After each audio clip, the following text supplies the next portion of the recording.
What was the Carnation Revolution?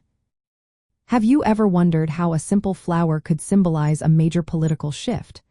The Carnation Revolution, which took place on April 25, 1974, in Portugal, is a fascinating story of change. This event marked the end of the authoritarian Estado Novo regime and ushered in a new era of democracy. What makes this revolution stand out is its peaceful nature. Instead of violence, it was the sight of red carnations placed in the barrels of soldiers' rifles that became the symbol of this nonviolent overthrow. The roots of the Carnation Revolution lie in the dissatisfaction of military officers with the government's approach to the Portuguese Colonial War. This war involved Portugal's colonies in Africa and had become increasingly unpopular among the people and the military.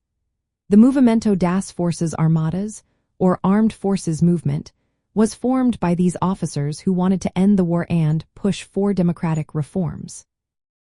The regime, led by Marcelo Caetano, resisted decolonization efforts, which only fueled the discontent. From a communist viewpoint, the Carnation Revolution was a chance for left-wing ideologies to gain traction. The revolution created a power vacuum, allowing various political groups, including the Portuguese Communist Party, to rise in influence. However, the communist movement faced challenges in consolidating power due to internal divisions and external pressures, especially from the United States. The Carnation Revolution also highlights the connection between communist ideologies and anti-colonial movements. The focus on decolonization and social change aligned with broader communist goals of challenging imperialism and promoting equality. Yet, the outcome of the revolution, which led to the establishment of a democratic government, shows how communist influence can be both a driving force and a contested element in political transitions. Practically, the Carnation Revolution resulted in the decolonization of Portugal's African territories and the establishment of a democratic government.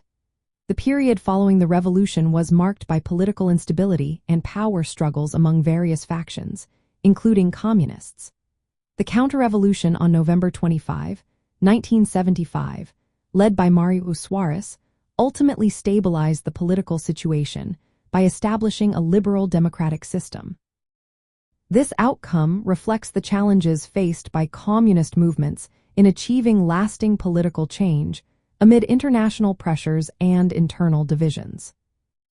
In summary, the Carnation Revolution was a significant event in Portuguese history that illustrates both the potential and challenges of communist influence in anti-colonial movements and political transitions.